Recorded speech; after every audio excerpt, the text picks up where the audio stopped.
Hello dear students, welcome in the next video session of history class 7th chapter number 5 Delhi Sultanate part 2. Myself Mrs. Prabla, I am your history teacher and today we will discuss about the Khalji dynasty. In the previous video session I have discussed with you about the slave dynasty, the main rulers of the slave dynasty, and in this video session we are going to discuss about the Khalji dynasty and its main rulers. So the Khalji sultans ruled for 3 decades. So decades कितना period होता है बच्चे? जो Khalji sultans थे they ruled for the 3 decades. 3 decades means 1 decade is equal to 10 years, means 3 decade is equal to total 30 years. तो total 30 years जो था Khalji dynasty ने रूल किया इंडिया के ऊपर and their policies help them to expand their empire further. तो Khalji dynasty के जो रूलर्स हुए हैं उनकी पॉलिसीज़ ने इस अम्पायर को एक्सपैंड करने में उनकी हेल्प की, उनकी पॉलिसीज़ ने. This was consolidated by good administration. तो अच्छा एडमिनिस्ट्रेशन था during this period, during the Khalji dynasty. And the Khalji dynasty had 3 main sultans. तो खलजी डायनेस्टी के 3 मेन सुल्तान्स हुए हैं जिसके बारे में हम लोग फर्दर डिस्कस करेंगे. We will discuss and the first being was Jalaluddin Khalji. तो सबसे पहले जो सुल्तान थे, जो फाउंडर रूलर थे खलजी डायनेस्टी के, he was Jalaluddin Khalji. Okay, Jalaluddin Firoz Khalji. ठीक है. So now we will discuss about the Jalaluddin Firoz Khalji. So Jalaluddin Firoz Khalji, his time period was 290 to 296, means near about 6 years, and he was the founder of the Khalji dynasty and he was a very kind king. बहुत ही एक दयालु राजा था वो, लोगों के प्रति उसकी जो काइंडनेस थी वो दिखती थी. And he followed the policy of piece and authority.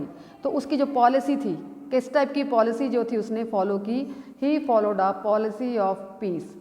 शांति की पॉलिसी जो थी, शांति वाली पॉलिसी उसने अपनाई. मतलब वो चाहता था कि उसके जो टाइम पीरियड में जो है अम्पायर में शांति बनी रहे. And he had lenient policy towards the Mongols.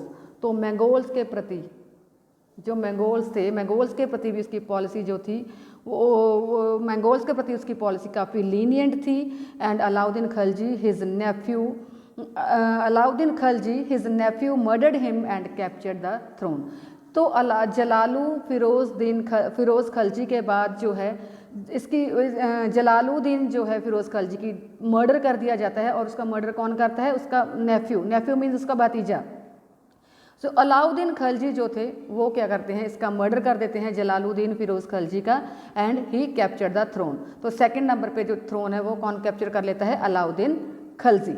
तो नेक्स्ट बच्चे we will discuss about Alauddin Khalji. And the time period of Alauddin Khalji was 1296 to 1316, means near about 20 years. Clear है? This was the time period of Alauddin Khalji. So we will discuss about Alauddin Khalji. Alauddin Khalji कैसे ruler थे, क्या उसने किया अपने territories को एक्सपैंड करने के लिए, अपने एरियाज़ को एक्सपैंड करने के लिए. Alauddin Khalji was most powerful ruler. तो मोस्ट जो पावरफुल रूलर था डायनेस्टी का, इस डायनेस्टी का, खलजी डायनेस्टी का, that was Alauddin Khalji. Alauddin Khalji was the most powerful ruler of the dynasty and he was the first Turkish sultan of the Delhi. तो फर्स्ट टर्किश सुल्तान था दिल्ली का, जो दिल्ली से उसने रूल किया. He was the first Turkish sultan of Delhi who built an imperial empire and he built an imperial empire in India. And he was a brilliant general and a very capable administrator. बहुत ही अच्छा general था, बहुत ही capable administrator था. And he was also known as to be cruel as and resolute ruler. तो उसको कैसा रूलर माना जाता है? He was a cruel ruler था but resolute also. Resolute means showing great determination towards his subjects. He was a cruel as well as resolute. So this was the characteristics of the Alauddin Khalji's character. Okay. Next the expansion. कैसे उसने expand किया अपनी territories को, क्या उसने किया अपने areas को एक्सपैंड करने के लिए? What steps he had taken? So expansion point of view को अगर हम डिस्कस करें, Alauddin conquered Gujarat, Malwa and Mewar. He conquered Gujarat, Malwa and Mewar when in 1297 CE। तो 1297 CE में उसने किन एरियाज़ को जीत लिया? मेवाड़ को, गुजरात को एंड मालवा को। And he also conquered Rajput domains of Ranthambore. ये राजपूत डोमेन्स हैं बच्चे, राजपूत एरियाज़ हैं, Ranthambore, Chittor, Jalore, these are the Rajput areas. और इसको कब जीता उसने? 301 से लेकर 303 means near about within these 3 years he conquered Ranthambore, Chittor and Jalore. And next Alauddin most ambitious victory was over the Deccan. तो सबसे ज़्यादा जो एम्बिशियस विक्ट्री रही है उसकी, वो कहाँ पे रही है? डेक्कन की रही है। डेक्कन को उसने कैसे मतलब कंकर किया? हिज फेमस जर्नल, एक्चुअली इसके पीछे कुछ स्टोरी है, मैं आपको सुनाती हूँ। जो उसका फेमस जर्नल था बच्चे, किसका? अलाउद्दीन खलजी का। His name was Malik Kafur, उसका नेम था Malik Kafur. And he led this campaign, और इस कैंपेन की जो लीडिंग है वो कौन करता है? मलिक काफूर करते हैं। And he was known as Hazar Dinari, हाजर दिनारी भी उनको बोला जाता है। ही वॉज अ स्लेव, वो एक स्लेव थे। And defeated the rulers of Devagiri and Warangal and the Hoysalas and the Pandyas in the south. तो इन सब रूलर्स को उसने हराया था। He carried away huge war booty from these kingdoms. इन किंगडम्स को हराकर वहाँ से बहुत सारा धन दौलत वार बूटी जो थे वो लेकर वापस आया था। And he return from the Deccan in with 612 elephants. तो कितने उसके पास क्या क्या चीज़ें वो लेकर आया? 612 जो थे उसके पास क्या थे? एलिफेंट्स थे। And 20,000 horses. तो हॉर्सेस कितने वो साथ में लेकर आया? 20,000, 20,000 हॉर्सेस वो अपने साथ लेकर आया बारबूटी के रूप में। बहुत सारा गोल्ड था, ज्वेलरी थी उसके पास, ये सब चीज़ें वो बारबूटी के रूप में वापस लेकर आया जब वो वापस आया डेक्कन कैंप से। And Alauddin realise that the south was far off and difficult to control. तो जब वो वापस उसने उन एरियाज़ को जीता, वापस आया, तो अलाउद्दीन को लगा कि ये जो एरियाज़ हैं, डेक्कन के एरियाज़ हैं, वो हमारे एरिया से काफ़ी दूर पड़ते हैं। Then what he did, he just therefore he defeated, he given back that kingdoms to the defeated rulers. तो जितने भी डिफीटेड रूलर्स थे उनको उनके किंगडम्स वापस दे दिए। But they to promise them to pay annual tribute to Alauddin. तो लेकिन उनसे एक वादा लिया गया कि एनुअली आप लोग मुझे जो है कुछ अमाउंट, फिक्स्ड अमाउंट जो है ट्रिब्यूट के रूप में आप मुझे देते रहोगे और मेरी ओवरलॉर्डशिप को आप एक्सेप्ट करोगे। सो इन कंडीशन के साथ उसने उन रूलर्स को उनके एरियाज जो थे वो वापस दिए थे। क्लियर है? नेक्स्ट स्टेप उसने क्या उठाया? Mongol invasions. मंगोल इन्वेजन्स को उसने कैसे कंट्रोल किया या कैसे डील किया मंगोल इन्वेजन्स के साथ? क्या डीलिंग थी उसकी? So during his region means during the region of Alauddin Khalji, the Mongols attacked Delhi for the first time in 1296। तो सबसे पहले मंगोल्स ने अटैक किया था 1296 में। And he defeated them and sent them back. तो क्या किया? अलाउद्दीन खलजी ने उनको हरा दिया और उनको वापस भेज दिया। Then he took several measures to prevent future attacks. तो इस टाइप से फ्यूचर अटैक्स को रोकने के लिए, ताकि मंगोल्स जो है फ्यूचर में अटैक ना कर सके, तो उसने बहुत सारे कदम भी उठाए। And he reorganise the army, अपनी आर्मी को रीऑर्गेनाइज किया। And built new forts along the frontiers. Clear है बच्चे? नेक्स्ट टॉपिक है कंट्रोल ऑन नोबल्स। तो नोबल्स के ऊपर अलाउद्दीन खलजी का कंट्रोल कैसा था? How he control the nobles. Nobles को कंट्रोल करने के लिए उसने क्या क्या मेयर्स उठाए? तो कंट्रोल ऑन नोबल्स में Alauddin Khalji was an able commander and administration. जैसे स्टार्टिंग में डिस्कस किया, बताया मैंने कि अलाउद्दीन खलजी जो थे बहुत ही एबल कमांडर थे, एबल रूलर थे, गुड एडमिनिस्ट्रेटर थे।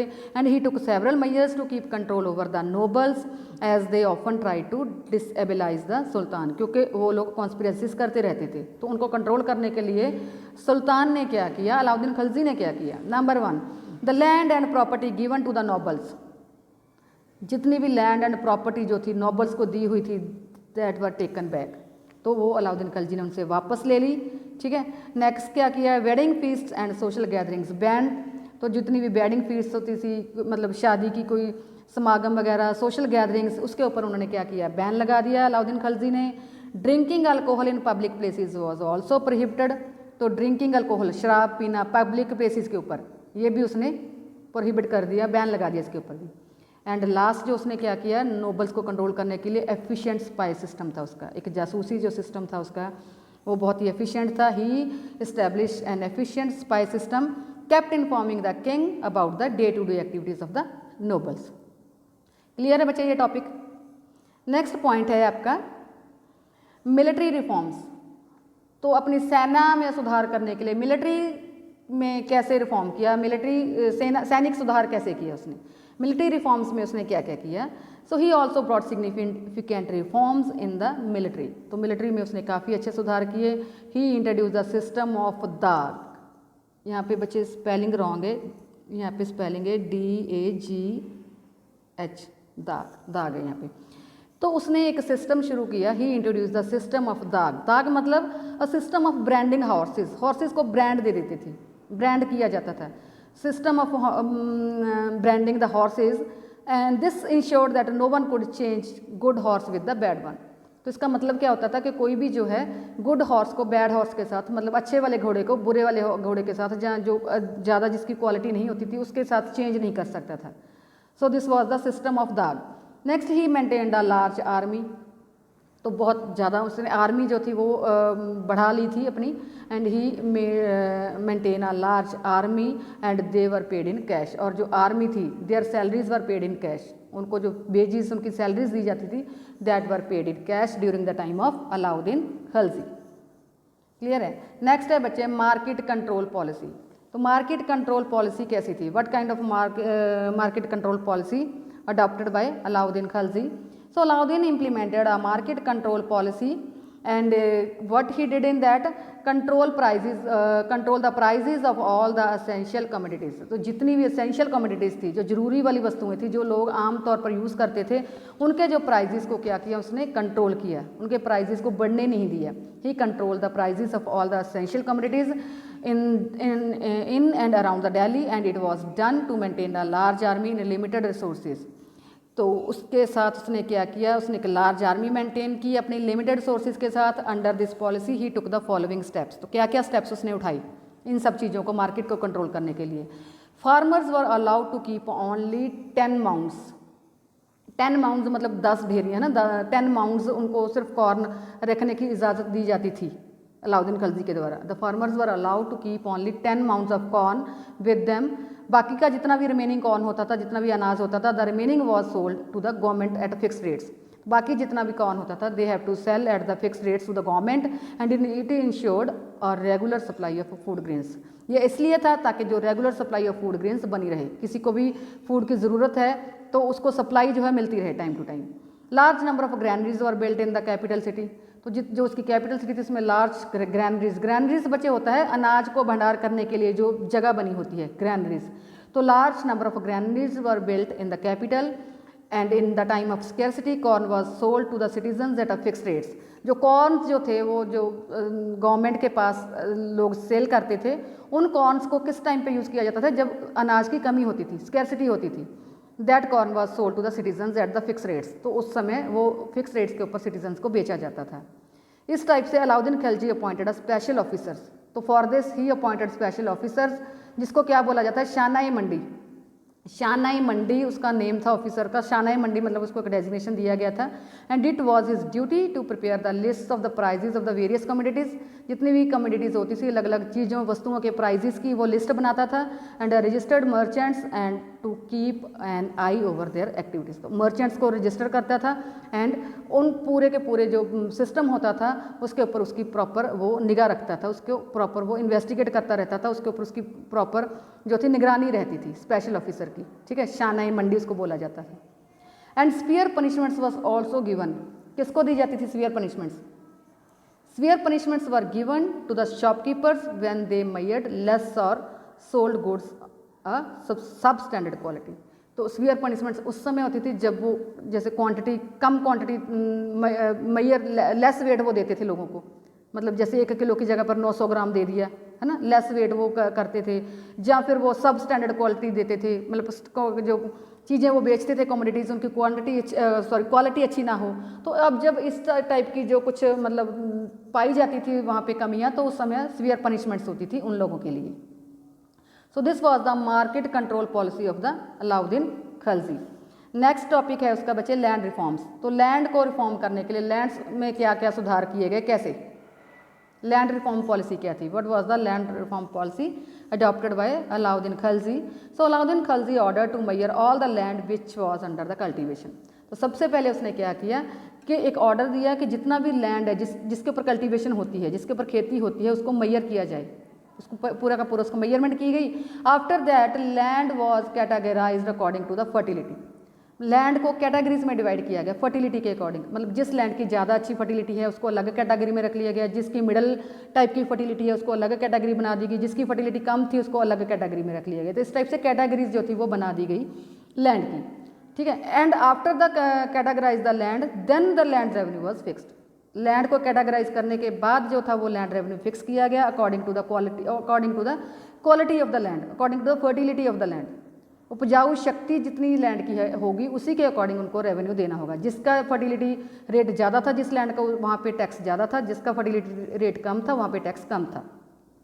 सो revenue was fixed according to the fertility of the land and the land revenue was called kharaj. जो लैंड रेवेन्यू कलेक्ट किया जाता था उसको क्या बोला जाता था? खराज। नेक्स्ट है in order to more money, in order to get more money the land revenue on Doab area. तो दबाव एरिया जो था, दोआब एरिया जो था उसके ऊपर जो लैंड रेवेन्यू था वो बढ़ा दिया गया, उसका रेट जो था वो इंक्रीज़ कर दिया गया। क्यों? वाई? क्योंकि बच्चे जो दोआब एरिया था that was a very fertile land, वो जो था that was the area between Yamuna and Ganga, Yamuna and Ganga के बीच का एरिया था and that area was very fertile, that's why their rate of revenue was increased in that area in order to collect the more money. Clear है? Next है he appointed several revenue officials to collect the revenue. तो revenue को collect करने के लिए, पैसे को collect करने के लिए, इनकम को बढ़ाने के लिए उसने इनको देख रेख करने के लिए रेवेन्यू की सारी के सिस्टम को, तो उसने बहुत सारे जो रेवेन्यू ऑफिशियल्स थे वो अपॉइंट कर दिए to collect the revenue, revenue को कलेक्ट करने के लिए, ठीक है बच्चे, बढ़ाने के लिए नहीं, कलेक्ट करने के लिए। सिस्टम ऑफ ऑडिटिंग अकाउंट्स, तो जो अकाउंट्स थे उसको ऑडिट करने का एक सिस्टम भी था। The system of auditing accounts was put in place to discourage corruption, ताकि कोई करप्शन ना हो, धोखाधड़ी ना हो। तो इस टाइप से टाइम टू जो थी उन अकाउंट्स की ऑडिटिंग, उनकी निरीक्षण जो था उनका होता रहता था in order to check the corruption in the officers. And these administrative, economic and military reforms suggest that Alauddin was not only a military genius but also a visionary leader. तो इन सब जो क्वालिटीज़ की वजह से हमें पता चलता है कि जो अलाउद्दीन खलजी था ना कि सिर्फ वो एक मिलिट्री जीनियस था बट एक वो विजनरी लीडर भी था। क्लियर है? समझ आ गई बच्चे? नेक्स्ट जो है फिर उसके बाद अलाउद्दीन खलजी की डेथ हो जाती है। कैसे? Alauddin Khalji was died in 1316 CE। तो 1316 CE को अलाउद्दीन खलजी की डेथ होती है। Malik Kafur acquired the power after that. तो उनके डेथ के बाद, अलाउद्दीन खलजी की डेथ के बाद जो मलिक कफूर हैं वो पूरी की पूरी जो पावर थी वो अक्वायर कर लेते हैं। बट ही वॉज मर्डर्ड सून, लेकिन मलिक कफूर का भी मर्डर हो जाता है, उसको भी मार दिया जाता है। And the last ruler of the Khalji dynasty, जो लास्ट रूलर था खलजी डेंसिटी का, that was killed in 1320 by Ghiyasuddin Tughlaq. तो जो लास्ट रूलर था 1320 में उसको भी मार दिया जाता है। By whom? गियासुद्दीन तुगलक, गियासुद्दीन तुगलक के द्वारा उसको मार दिया जाता है। And Ghiyasuddin Tughlaq took the foundation of the Tughlaq dynasty. तो यहीं से जो गियासुद्दीन तुगलक हैं वो तुगलक डेंसिटी की नींव रखते हैं। क्लियर हो गया बच्चे? खलजी डेंसिटी के बारे में आज हमने इस वीडियो में डिस्कस किया है। And in the next video session we will discuss about the Tughlaq density.